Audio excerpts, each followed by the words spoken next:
So now when I want to make the mirror image of these slots, which is this slot going the other way, I just flip the jig over and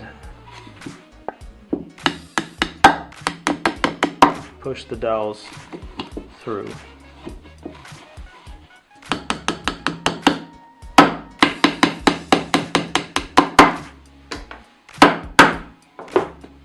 And that's it.